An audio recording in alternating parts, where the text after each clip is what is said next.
오늘 하나님의 말씀은 구약 성경입니다. 다니엘서 1장 8절과 9절 말씀입니다. 구약 성경의 다니엘서 1장 8절과 9절 말씀을 우리 같이 합독합니다. 다니엘은 뜻을 정하여 왕의 음식과 그가 마시는 포도주로 자기를 더럽히지 아니하리라 하고 자기를 더럽히지 아니하도록 환관장에게 구하니 하나님이 다니엘로 하여금 환관장에게 은혜와 긍휼을 얻게 하신지라. 아멘. 하나님의 것을 내 작품으로, 나의 작품으로, 이런 말씀의 제목으로 오늘 다니엘서에 있는 포로 시대의 말씀을 우리가 보겠습니다. 먼저 서론에 인류 역사 속에서 살아오는 동안 이 경쟁은 항상 있었던 일입니다. 그러니까 우리 렘넌트가 됐던 또 우리 모든 하나님의 자녀 백성들은 이 땅을 살면서 이 경쟁이라는 단어에 두려워하거나 위축되거나 밀려나면 절대로 안 된다는 겁니다. 경쟁이라는 게 서로 피태지게 1등, 2등 이 경쟁이 아니지. 이것도 경쟁이라고 하죠. 그러나 삶의 모든 구조 자체가 어떤 상황에서도 서로 이 경쟁의 관계 속에 있다는 겁니다. 거기서 항상 성경의 영웅들은 다 그 경쟁을 뛰어넘어 버리고 그 경쟁을 아무 문제 삼지 않았다는 겁니다. 그러니까요, 원래 사회적으로 눈에 보이는 육신적으로도 경제적으로 정말 재벌, 갑부 이런 사람들은요 경쟁하고 돈을 안 벌어요. 누구도 따라오지 못할 만큼 우위를 점거해 놓고 살아간단 말이죠. 그럼 여러분과 저도 마찬가지입니다. 우리도 영적으로 이미 모든 삶의 어떤 현장에서도 이미 그 우위를 점해 놓고 여러분과 제가 사는 거기 때문에 절대로 우리가 그 부분에 우리가 밀려날 이유도 없고 우리가 뒤처질 이유가 하나도 없다는 겁니다. 그래서 우리도 마찬가지고 우리 자녀 후대들이 늘 잊지 말아야 될 것, 현장에서 삶의 모든 것에서 3가지 정도 장애물을 우리가 정리해보고 그들을 넘어설 수 있어야 한다는 겁니다. 봐요, 우리 나나가 혼자 있을 때는 자기가 최고였죠. 근데 애나가 생기니까 어떻게 됩니까? 이제 나나는 인생의 쓴맛을 살살 보기 시작하는 거예요. 이것도 경쟁, 어떤 의미든 경쟁이라고 표현할 수 있단 말이죠. 근데 그런 매번 닥쳐오는 그런 데서 우리가 져버리면 안 돼요. 그렇다고 그걸 이겨서 나나가 얘나를 짓누르라 이 얘기가 또 아니에요. 그게 아니고 나나는 나나대로 자기의 블루 오션, 자기만의 우위를 점거하고 가면 되는 겁니다. 남도 마찬가지고 불신자도 마찬가지고 우리 자녀, 우리 후대들이요 삶을 살아가면서 늘 이런 구조 속에서 살아갈 때 항상 하나님이 이미 우리에게 완벽하게 우리를 위로 올려놔 주셨다는 겁니다. 근데 그걸 우리가 믿기지 않고 내가 별로 한 게 없으니까 또 스스로 나 자신이 무력하고 내 자신이 연약해 보이니까 그걸 생각 못 한다는 겁니다. 근데 아니거든요. 하나님은 이미 여러분과 저와 우리 자녀, 우리 후대 렘넌트, 우리 자신들에게 어떤 상황에서도 승리자로 남을 수 있도록 이미 우리를 선택하시고 우리를 이끌어가고 계신다는 겁니다. 이 원리만 제대로 깨닫고 우리가 신앙생활을 하면요, 이 온 세상의 것이 다 하나님의 통솔하에, 하나님의 통치하에 있는 것이기 때문에 절대로 우리가 밀릴 이유가 하나도 없다는 겁니다. 그래서 먼저 서론에 현장에 우리가 어떤 장애물이 있느냐 한 3가지 것. 그 첫 번째가 오늘 다니엘서 1장 8절은 다니엘 팀들이 지금 바벨론의 포로로 붙잡혀 왔다는 겁니다. 왜 포로로 잡혀왔느냐? 이 상황을 제대로 볼 수 있어야 합니다. 우리는 뭐 마찬가지죠. 세상도 불신자도 마찬가지고 자기가 살고 있는 그 현실을 좀 볼 수 있어야 되는데 현실 감각이 떨어진다 그러죠. 현실을 제대로 보지 못하고 현실을 제대로 인도받지 못하면은 늘 지게 돼 있고 상실하게 되어 있고 놓쳐버릴 수 있게 된다는 겁니다. 왜 포로가, 그러니까 내 현재 상태가 좋다 나쁘다가 문제가 아니에요. 왜 이런 상황이 되었는지 그 상황 파악을 해줘야 되는데 그걸 모르면 계속 그런 상태로 살 수밖에 없다는 것, 이걸 분명히 우리가 알아야 한다는 겁니다. 물론 우리가 영적으로, 성경에서는 영적으로 봐야 되기 때문에 이 이스라엘 백성들이 바벨론의 포로로 온 것은 전쟁에 져서 힘이 없어서 국가가 약해서 이것이 아니죠. 복음을 놓쳐버렸기 때문에 이런 문제가 생겨났다는 겁니다. 포로가 되어버렸다는 거죠. 우리도 사실 우리 현장에서 오래전부터 창세기 때부터 있어왔던 그 네피림 문화와 네피림 것에 우리도 포로가 되어 있다는 것 분명히 우리가 알고 있어야 한다는 겁니다. 이 포로를 우리가 벗어나는 것도 감사하지만 벗어나는 것보다는 왜 내가 포로 상태에 있는지를 아는 게 더 중요하다는 그랬죠. 알아야지 영적으로 내가 그걸 넘어설 수 있을 거 아닙니까? 그래서 제가 이제 말씀을 이렇게 이제 좀 정리하면서 쓰면서 우리가 복음 없다 그러죠. 사실 여러분과 제가 복음 없는 것이 아니라 복음을 놓쳐버린 거예요. 그럼 없다는 것과 놓쳐버린 게 뭔 상관이냐 하지만 놓쳐버렸기 때문에 없단 말입니다. 그러니까 우리는 복음 없다라고 생각하고 아이 저 사람 복음도 없어 이렇게 표현하지만 사실은 놓쳐버린 거죠. 놓쳐버렸다는 것을 알아야지 없는 건 이미 후에 있는 결과예요. 왜 없느냐? 놓쳐버렸기 때문에. 이 원인을 알아야지, 이유를 알아야지. 그러니까 우리가 어떻게 보니까 참 이 복음 메시지도 조금 우리가 좀 잘 다듬고 이렇게 잘 보여봐야지 우리가 조금 하나님의 은혜를 우리가 좀 더 얻게 되고 더 누릴 수 있는, 더 시간표를 앞당길 수 있는 그런 것도 좀 필요하겠다 생각이 들더라고요. 우리는 복음 없는 것이 아니라 복음을 놓쳐버린 겁니다. 그래서 현실에 이 네피림 문명에, 이 네피림 경제와 문화에 우리는 포로가 되어 있다는 겁니다. 포로에서 탈출해야 된다라고 하는 것보다는 그 포로가 왜 됐는지를 알면 된다는 거죠. 아니 다니엘은 알았단 말입니다. 우리가 복음을 놓쳐버렸기 때문에 우리가 지금 여기까지 와서 이 먼 여기까지 와서 우리가 지금 포로 생활을 하고 있구나. 그렇다고 당장 다니엘이 짠 하고 포로 해방이 돼가지고 이스라엘로 돌아갔습니까? 그렇지 않잖아요. 다니엘은 그 뒤로도 몇 대 왕을 거쳐서 그 바벨론에 살았단 말이죠. 그런데도 다니엘은 그 소위 포로로 잡혀간 그 나라에 거의 서밋 역할을 하고 살았잖아요. 그걸 우리가 한번 좀 잘 생각해 볼 필요가 있어요. 당장 이렇게 해서 어디로 촥 바뀌고 이런 게 아니고 그 상태에서도 이유만 알면 우리가 복음을 놓쳐서 지금 이렇게 된 거구나라고 정확한 이유만 깨달으면 거기에서 내가 잡혀갔지만 거기에서 서밋으로 살아가게 된다는 겁니다. 감히 다니엘을 건드릴 자가 아무도 없게 만들어 버리는 거죠.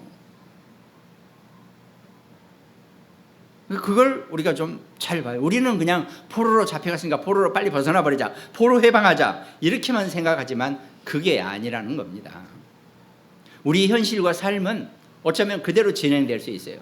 그러나 그 상황 속에서 우리가 복음을 놓쳐버렸기 때문에 내가 여기에 포로로 있구나, 이걸 먼저 봐야 된다는 겁니다.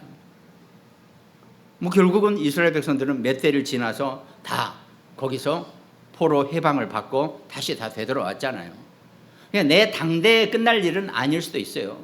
근데 이미 포로로 잡혀왔지만 다니엘과 세 친구 등등은 더 이상 포로가 아니었다는 겁니다.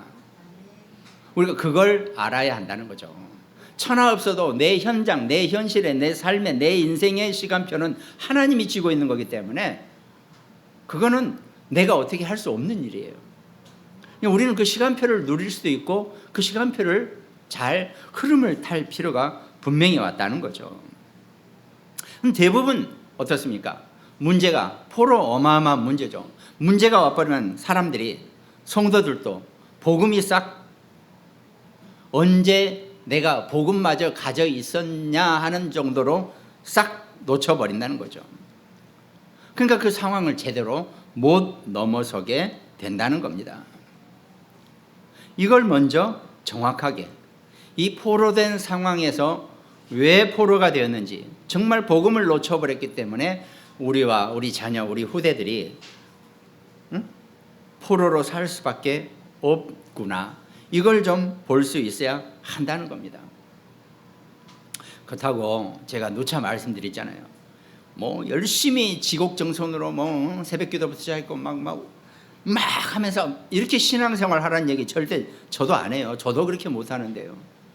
우리 그렇게 신앙생활 하는 게 아니고, 어떤 상황에 있다 할지라도 나는 하나님의 자녀고, 하나님은 나와 함께 하시고, 하나님 내 자녀, 내 후대 렘넌트들을 불꽃 같은 눈동자로 지키고 계신다는 것, 이걸 한시라도 잊어먹으면 안 되고 이걸 놓치면 안 된다는 겁니다. 근데 어때요? 우리는 눈앞에 있는 다른 것 때문에 어마어마하게 그런 것들을 놓치고 살아오고 있다는 겁니다. 그러니까 모든 것에 포로가 되어질 수밖에 없다는 거예요. 그걸 먼저 넘어서야 한다는 겁니다. 그래서 소론의 두 번째, 또 넘어서야 될 것. 하나님은 이 다니엘 또 팀들을 포로로 바벨론으로 보낸 게 아니라는 겁니다. 복음은 그래요. 또 이렇게 하면 너무 쉬운 것 같지만 놓쳐버렸다가 다시 붙잡을 수도 있는 거예요. 다시 회복이 되게 돼 있어요. 그러면 이거는 마치 여러분과 저와 우리 자녀, 우리 후대 렘넌트들, 하나님의 선택함을 받은 복음의 사람들은 일시적으로 복음을 놓쳐요. 근데 늘 다시 회복합니다. 그래서 그 회복을 하기 때문에 하나님이 증인으로 이 다니엘 팀들을 바벨론으로 보내신 거라는 거죠. 바벨론은 이것들 우리가 잡았으니까 우리가 이제 포로들 다 끌고 가자. 와, 우리는 어마어마한 강국이다. 세계 지상 최고다 하면서 까불었겠죠. 그러나 하나님은 그 바벨론을 이용해서 이 바벨론의 많은 지역에 이 복음을 어떻게 증거하라고 증인으로 다니엘과 세 친구 에스더를 보냈다는 겁니다. 그걸 봐야지 어떤 상황 속에서도 하나님의 작품을 만들 수 있다는 겁니다. 그러면 그때 다니엘들이 깨달아야 될 것은 내 수준이 아니구나. 내가 증인으로 왔지만 내 수준의 증인이 아니라는 것, 하나님의 수준을 증거해야 되는 것, 이걸 알게 된다는 겁니다. 이게 다니엘 팀들의 이 포로로 잡혀간 이 승리자들의 모습이라는 거죠. 하나님의 답을 찾기 위해서 우리가 포로로 온 거, 문제 속으로 왔던 거지, 하나님의 증인으로 우리가 왔다는 것, 이 속으로 보내졌다는 것을 알게 된다는 겁니다. 그러니까 그 사람이요, 어떤 상황에 있다 할지라도 생각이 바뀌면요, 행동도 달라지고 결과도 달라지게 될 수밖에 없어요. 근데 생각이 안 바뀌면요, 늘 항상 일관되게 계속 그 상태로 살아가게 되어 있어요. 그러니까 우리도 그렇잖아요. 사람 이렇게 한 10년 만에 만났는데 야, 너 하나도 안 변했다. 좋은 얘기 같기도 하죠. 그러나 좋은 의미로 변함이 없어야 되는데 그렇지 않다는 거, 하나님의 답을 찾아내는 증인으로 와야 되는 것, 그걸 우리가 볼 수 있어야 한다는 겁니다. 그럼 어떤 상황 속에서도 베드로전서 3장 12절에 보니까 주의 눈은 의인을 향하시고 그의 귀는 의인의 간구에 기울이시되 주의 얼굴은 악행하는 자들을 대하시느니라. 이렇게 하신다. 주의 눈은 의인을 향하시고 귀는 우리의 아무리 작은 한숨도 다 들어주신다 그랬습니다. 그 대신 또 하나님은 악인을 직접 대면하고 감히 하나님의 자녀 자기 백성에게 조금치라도 해를 끼치려고 하는 문제가 있으면 절대 가만 놔두지 않으신다 그랬죠. 그럼 아브라함이 그 언약을 잡았잖아요. 내게 너한테 해코지 하는 놈들은 내가 가만 놔두지 않겠다. 내게 복되게 하는 자는 내가 복을 주겠다. 이렇게 분명하게 약속을 했잖아요. 그 약속이 여러분과 저에게도 그대로 옵니다. 몰라서 그렇지 불신자들이나 세상 사람들 하나님의 자녀 백성 함부로 건드리면 큰일 나요. 그런데 잘 모르고 그러고 있단 말이죠. 겁이 나요. 저것들 저러다가 어떻게 일 만날까. 하나님의 눈은 여러분과 저를 불꽃 같은 눈동자로 늘 지키고 보호하고 살피고 계신다는 겁니다. 그러니까 우리는 우리 수준 가지고 내 있는 현재 내 상황을 넘거나 내 상황을 뭔가 이겨내거나 내 상황을 바꿔보거나 능력이 좋으신 분들은 그러실 수 있겠죠. 그러나 우리는 아니거든요. 내 수준으로 하는 것이 아니라 하나님의 수준을 증거하는 증인으로 여러분과 저는 삶의 어떤 현장에 우리는 존재하고 있다는 겁니다. 그러니까 우리의 존재의 이유입니다. 우리 존재의 이유, 하나님의 수준을 증거하는 것. 내 수준이 아니고 내 어떤 것을 증거하는 게 아니고 하나님의 것을 증거하는 것. 그래야지 우리가 모든 상황 속에서 하나님의 것을 작품으로 만들어낼 수 있는 그런 증인이 될 수 있다는 것입니다. 이걸 우리가 뛰어넘어야 한다는 거죠. 그리고 서론의 세 번째, 우리는 그래 좋아요. 복음을 놓쳐가지고 어떻게 됐습니까? 완전히 포로로 붙잡혀갔다 그랬죠. 완전히 포로 상태가 되어버렸어요. 포로는 노예보다 더 심각하겠죠. 노예는 나중에 써먹으려고 적당히 먹이기도 하고 키우기도 합니다. 근데 포로는 그럴 수가 없어요. 포로는 가다가 죽으면 말지 이런. 그러니까 가치가 하나도 없는 게 포로예요. 제로. 노예는 돈이니까 써먹을 재물이거든요. 그러니까 자산 분류가 달라요. 포로는 자산이 아니에요. 노예는 자산이에요. 그러니까 자산은 갖고 와야 된단 말이죠. 이 차이가 있단 말이죠. 하나님이 여러분과 저를 우리 삶의 모든 현장에 우리를 포로로 보내신 것은 그 현장에 많은 착각하고 있는 눈들에게 우리가 회복하는 것을 보여주기 위해서 우리를 보내셨다는 겁니다. 그러니까 하나님의 자녀 백성들은요, 절대로 그 상태, 그 나물의 그 밥이라 그랬죠. 그렇게 있는 게 아니에요. 반드시 회복이 되어질 것이고, 나 때에 안 되면 내 후대에 이 복음이 증거되면서 모든 것을 회복시키고, 내가 회복되어지는 것뿐만 아니라 나와 함께 존재하고 있는 내 주변의 모든 것을 또 살려낼 수 있는 그 회복의 능력을 증거하는 것. 그것 때문에 우리를 포로로 보내셨다는 겁니다. 그러니까 이걸 알고 이걸 우리가 뛰어넘을 수 있어야지 경쟁 시대에 경쟁하지 않고 이겨내고 승리할 수 있는 하나님의 작품이 될 수 있다는 겁니다. 그러다 보면 혹시 응답이 올 수도 있겠죠. 응답은 하나님의 다음 과정일 뿐이지 하나님이 우리를 어마어마하게 축복하셨다, 이게 로또다, 이렇게 생각해 보면 그건 우리가 수준이 너무 낮아버린 거예요. 우리에게 혹시 응답이 온다. 그 응답도 하나님이 다음 단계를 위한 하나님의 과정일 뿐이라는 것. 그 응답과 나는 아무 상관이 없다는 것. 이걸 발견하는 것. 이게 회복의 중요한 내용이라는 겁니다. 그래, 다른 거 다 그만두고 응답이라도 받으면 좋지, 이렇게 생각할 수도 있겠죠. 하나님은 여러분과 저를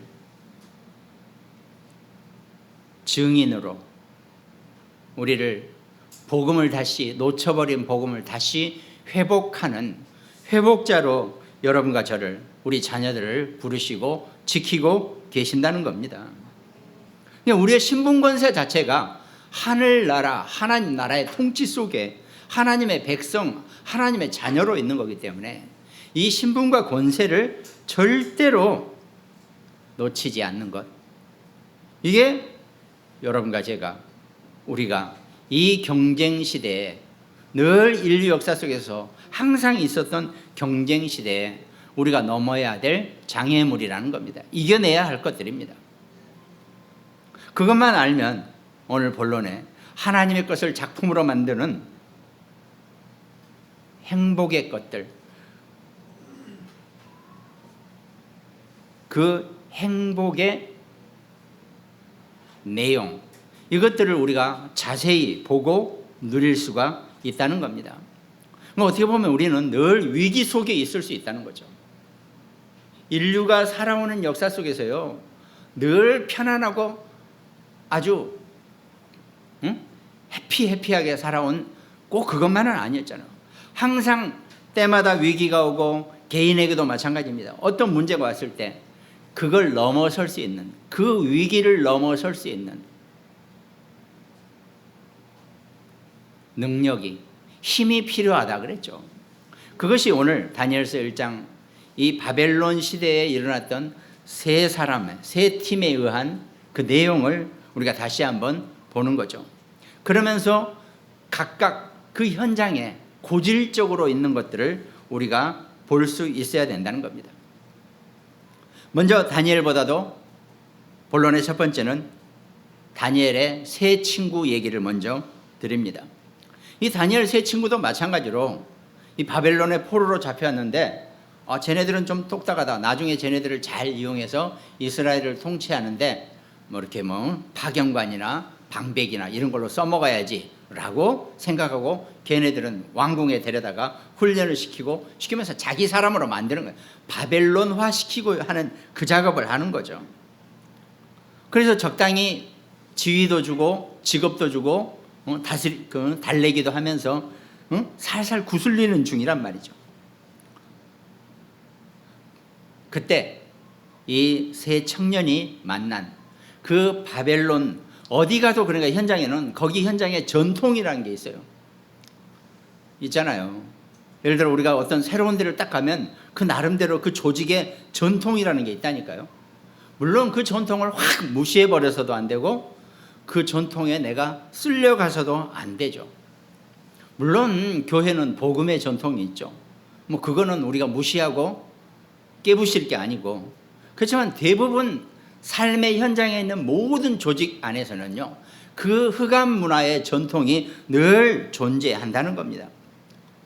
그러니까 그렇잖아요. 대학교 1학년생이 처음에 이렇게 신입생인데 신입생 환영 파티에서 어마어마하게 술을 먹고 죽는다든가, 이것도 나름대로 그 어떤 학교의 전통이에요. 그 과에. 여러분들이 믿기지 않으시겠지만, 제가 군대에 있을 때 상병에서 병장이 딱, 아니 1등병에서, 그렇지, 2병에서 1등병이 딱 되는데, 저기 진급 신고를 한다 그래가지고 주전자가 한 이만해요. 군대 주전자는 커요. 이렇게 그 알루미늄으로 된 이런 큰 주전자에 물을 가득 채워서 이만한 컵에 넣고 이거 끝까지 다 마시래요. 그러니까 마시면 또 부어주고, 마시면 또 부어주고, 다 먹었어요. 이 큰 통을. 이것도 이제 나름대로 그 전통이더라고요. 우리 부대는 이렇게 한다. 삶의 어떤 현장에 가도 그런 식의 것이 있어요. 물론 참 여기서 그런 말하기 죄송하지만 다 먹고 나서는 밖에 나와서 이제 반을 다 토해냈겠죠. 이제 물을. 하여튼 그렇게 먹어요. 그게 이제 전통이래요. 이 바벨론에 끌려갔던 이 세 친구, 다니엘의 세 친구도 그 전통과 싸워내야 하는 그런 상황이 닥친 거죠. 느부갓네살 왕이 금으로 신상을 만들었으니 높이는 60규빗이요 너비는 6규빗이라. 그것을 바벨론 지방의 두라 평지에 세워놨다. 기존의 흑암 문화와 반드시 전통은 기존의 흑암 문화하고 연관되어 있습니다. 꼭 그것들하고 어울려 가지고 전통을 만들어내는 거죠. 그 앞에 다 절하라 그랬단 말이죠. 나팔과 피리와 수금과 삼현금과 양금과 생황과 및 모든 악기 소리를 들을 때 엎드려 왕이 느부갓네살 왕이 세운 금신상에 절하라 이렇게 공포를 했단 말이죠. 그러니까 이게 전통이에요. 만약에 이 전통을 적당히 따라주지 않고 그걸 어기면은 이제 그 조직에 몸담기가 쉽지가 않겠죠. 그런데 우리가 때로는 굽히느니 부러져야 할 때가 반드시 있습니다. 그게 바로 예수 그리스도 복음입니다. 처음부터 너무 이 다니엘 세 친구는 세게 만난 거예요. 오히려 이 기록을 보면요, 다니엘은 상당히 잘 넘어간 편이에요. 왕의 꿈을 해석해주고 뭐 이러면서 졸지에 다니엘을 벨드사살이라는 최고의 칭호를 올려서 막 높이 올려버리고 그러니까 감히 다니엘을 못 건드리는 거예요.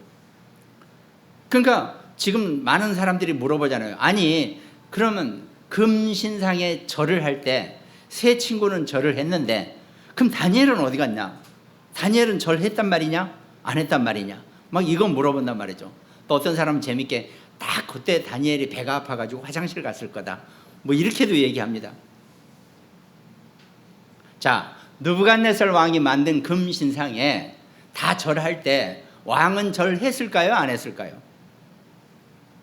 기록에는 안 나왔지만 왕은 절할 필요 없어요. 안 해도 돼요. 안 합니다. 근데 그때 당시 다니엘의 책이 왕과 버금가는 왕보다 더 나으면 낫지 하는 그런 벨드사살이라는 칭호를 받는 존재였기 때문에 다니엘도 절하지 않아도 되는 거예요. 저는 그렇게 해석합니다. 이 부분을. 뭐 어디 갔다, 뭐 피했다, 말도 안 되는 소리고. 다니엘까지는 절 안 해도 되는 위치에 있었어요. 왕하고 다니엘은 딱 틀림없이. 근데 그 밑에는 다 절을 해야 한단 말이죠. 그 전통. 이게 다니엘은 하나님이 아예 보호막을 치고 그런 식으로 나가고 있는데 이 세 친구는 꼼짝없이 거기에 전통에 물려야 되는 거죠. 그래서 절을 안 하니까 아니 왜 이 사람들은 절을 안 하느냐. 이미 이 세 친구에게는 그 전통을 뛰어넘을 수 있는 세 가지 서밋, 영적 서밋, 기능 서밋, 문화 서밋의 축복을 줬죠. 그러니까 높은 고위직도 한단 말이죠. 그러나 결정적인 순간에는 꼼짝없이 위기가 닥쳐오게 되어 있다는 겁니다. 그랬을 때 이 세 친구가 다니엘서 3장 18절에 늘 저는 이 성구가 참 이렇게 마음에 들어요. 그렇게 하지 아니하실지라도 왕이여 우리가 왕의 신들을 섬기지도 아니하고 왕이 세우신 금 신상에게 절하지도 아니할 줄을 아옵소서. 그렇게 하지 아니하실지라도 하나님 우리를 구해주지 않으시더라도 우리는 왕이 만든 금신상에 절대 절하지 않겠다라고 똑 부러지게 아예 부러지면 부러지는 식으로 답변을 했다는 겁니다. 그게 영적 서밋의 모습입니다. 그래서 당연히 그 뒤에 보면 그 위기를 넘어서고 다시 왕이 그 세 친구를 높이는 그런 증거가 나타난단 말이죠. 그러니까 어딜 가더라도 이 세 친구가 겪었던 그 조직, 그 나라, 그 문화, 그 안에 있는 전통과 늘 부딪히게 되어 있다는 겁니다. 근데 100% 그 전통은 늘 네피림 흑암 문화의 것이라는 것, 우리와 우리 자녀, 우리 후대 랩런트들이 인생 살면서 반드시 알아야 될 첫 번째 전통입니다. 두 번째, 그러다가 다니엘은 위기를 만나게 됐죠. 자, 어디에도 인간 세상 속에서는 늘 거짓과의 싸움이 필요하다는 겁니다. 전통과의 싸움, 거짓과의 싸움, 세 가지 싸움이죠. 거짓과의 싸움이에요. 어떤 거짓입니까? 시기와 질투를 해서 다니엘을 꼼짝없이 몰아세울 수 있도록, 다니엘이 하루에 3번 엎드려 절하고 기도하는 걸 보고 왕 외에 절하는 자는 사자굴에 집어넣어야 됩니다. 왕을 감히 어떻게 보고, 이런 식으로 왕을 추스리는 거죠. 늘 인간 사회 속에서는 그런 식으로 시기와 질투와 모함을 하는 존재들이 항상 있다는 것, 우리 후대가, 우리 랩런트들이 잘 알아야 한다는 겁니다. 근데 그 조서의 어인이 찍힌 줄 알면서도 다니엘은 6장 10절에 보니까 하루에 3번 전에 행하던 대로 예루살렘을 향해서 감사 기도했다 그랬습니다. 그러니까 다니엘이 이겨낼 수 있는 방법이죠. 넘어설 수 있는 방법입니다. 그걸 볼 수 있어야 돼요. 에어컨을 꺼버릴까요? 네. 그래서 다니엘은 거짓과의 싸움에서 결국은 이겨내고 승리하게 되는 것, 이게 이 포로 시대에 있었던 3가지 상황 속에서의 승리자들의 모습이 되고, 그걸 가지고 영원한 하나님의 작품으로 만든 사람들의 내용이라는 겁니다. 그럼 본론의 3번째는, 자, 마지막 3번째 바벨론의 인물 에스더죠. 에스더는 무엇과 싸웠느냐? 물론 모함, 시기, 여러 가지 것이 있지만 절망과의 싸움이라 그랬죠. 자, 어느 날 보니까 에스더가 왕비가 됐는데 무슨 공포가 딱 올라왔어요. 몇 월 며칠부로 온 이 땅에 있는 유대인은 그날 일시에 완전히 다 대를 끊길 만큼 죽여 없애버리라. 성경에는 이런 내용의 것이 많이 가끔 나오죠. 유대인의 대를 끊어버리는 것, 이건 100% 사단의 전략이고 사단이 하고 싶은 일이에요. 왜? 유대인의 혈통을 끊어버려야지 메시아 그리스도의 혈통이 끊어져 가지고 이 땅에 그리스도가 못 오게 만드는 게 사단의 전략이라는 겁니다. 이거는 영적인 내용이에요. 그러니까 모세가 태어날 때 온 이스라엘 아이들은 다 나일강에 빠뜨려 죽여라 한 것도 마찬가지입니다. 또 예수님이 태어났을 때 어떻게 했습니까?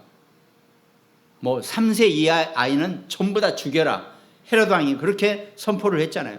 그래서 마리아와 요셉이 예수님을 데리고 어디로 갑니까? 애굽으로 도망갔다가 다시 왔단 말이죠. 그러니까 성경에는 그런 일이 있습니다. 이스라엘 민족의 멸족 작전, 이게 모세 때부터 그런 식으로 진행되어 온 겁니다. 그러니까 또 이때도 이 바벨론 시대에 에스더가 왕비가 됐을 때 어느 날 딱 문서를 딱 보니까 몇 월 며칠 모든 이스라엘은, 유대인은 한 명도 남기지 않고 완전히 멸족을 시키라는 그 문서가 떴단 말이죠. 물론 2차 대전 때 히틀러도 유대인 말살 작전을 어쩌면서 하여튼 그 비슷한 일이 그렇게 역사적으로 진행되죠. 히틀러가 복음을 모르니까, 이미 메시아가 왔기 때문에 더 이상 유대인의 의미는 없거든요. 모르니까 지가 그렇겠죠.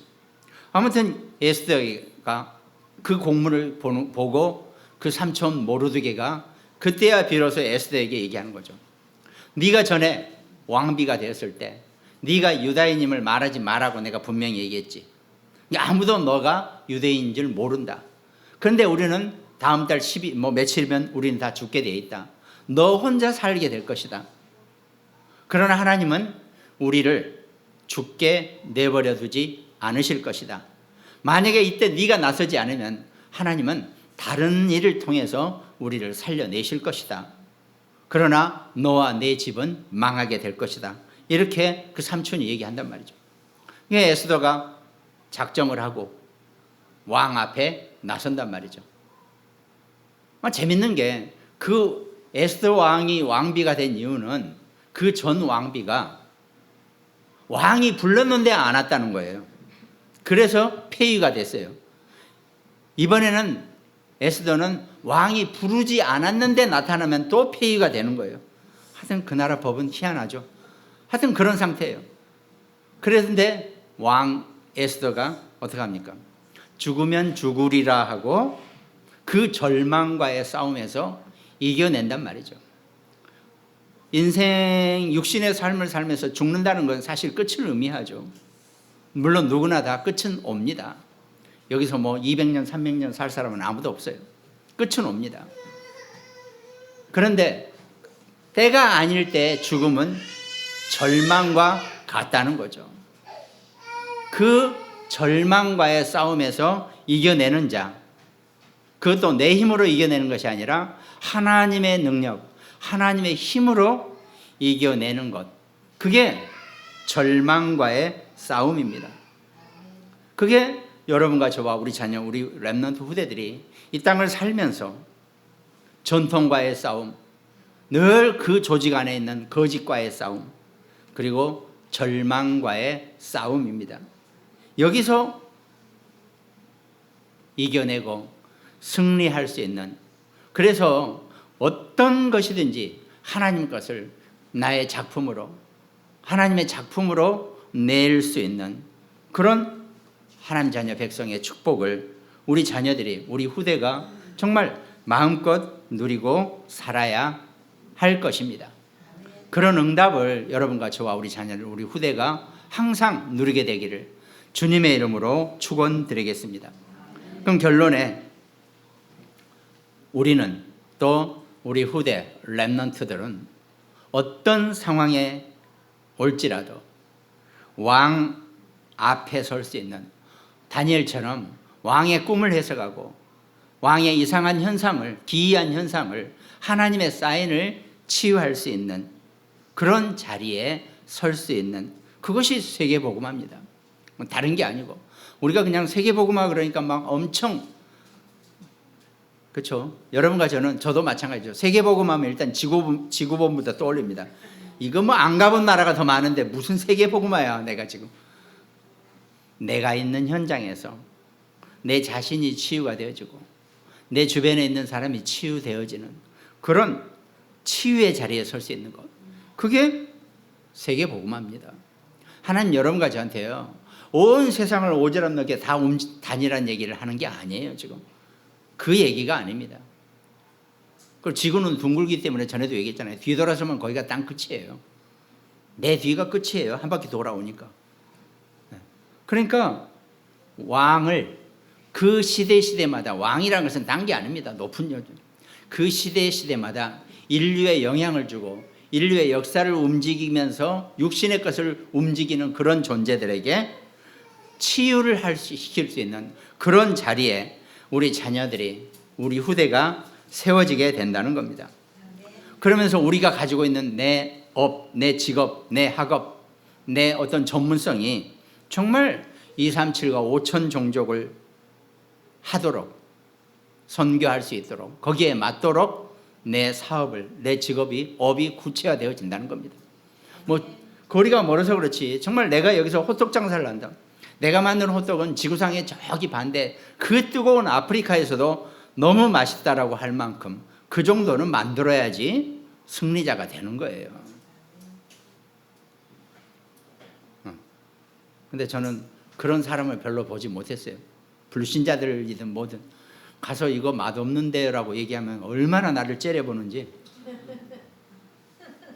아니 난 이상해요. 음식점 가서 주인한테 이거 맛없다, 이거 너무 짜다, 이거 너무 쓰다, 이거 이렇게 하면 주인은 오히려 감사해야 되는 거 아니에요? 아, 내가 너무 짜게 만들고, 내가 너무 쓰게 만들고 있구나. 조심해야겠다. 얼마나 나를 감사하게 봐야 돼요. 나 같으면 돈을 안 받겠어요. 근데 뭐 얼마나 나를 째리면서 두 번 다시 오지 않게 내가 나가면 바로 소금 뿌리고, 그 진짜 머리 나쁜 사람들이에요. 머리 나쁜 사람들. 그렇게 식당하면요 절대 음식이 될 수가 없어요. 손님들의 비평을 잽싸게 들어가지고 반영을 해야지 많은 사람들이 올 거 아닙니까? 모르겠어요. 그것은 나는 음식 장사 안 해봤는데 그 음식장 사는 사람들이 배짱 그래 쓰고 먹기 싫으면 나한테 안 오면 돼. 나는 내가 만든 것에 입맛 맞는 사람들만 오면 돼. 이렇게 배짱으로 장사하는 사람들도 있더라고요. 그게 맞을 수도 있겠죠. 아무튼 그래요. 우리의 업이 정말 237과 5천 종족을 향한 거기에 맞도록 더 구체화할 수 있는 우리의 업이 되어져야 한다는 겁니다. 그러면서 우리는 어떤 신앙인, 성도, 우리 모두가 다 중직자의 삶이죠. 어떻게 우리의 목표를 잡아야 되느냐? 교회와 주의 종들을 도우는 정말 비밀 결사대라 그랬죠. 그 다음에 교회 건축의 주역이 되는 홀리 메이슨, 렘넌트 살려내는 렘넌트 선교사. 이게 우리의 미래의 모습이고 우리가 추구해야 될 아마 우리의 미래상이라고 봐도 정답일 것입니다.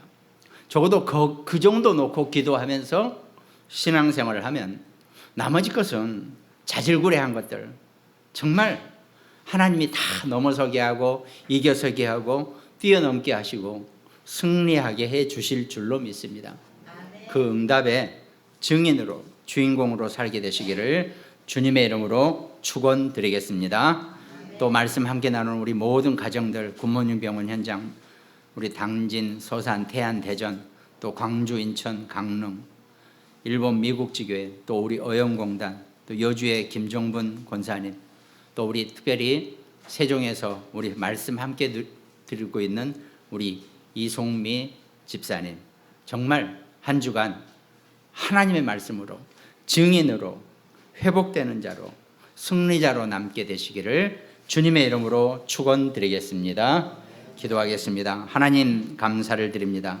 다니엘이 뜻을 정한 것처럼 우리 모든 하나님의 자녀 백성들이 뜻을 정하여 이 땅의 흑암을 꺾어내고 증인으로 회복하는 자로 치유하는 자로 응답을 누릴 수 있도록 하나님께서 함께 하시고 축복하여 주시옵소서. 감사를 드렸고 우리를 구원하신 예수 그리스도 이름으로 기도드립니다. 아멘.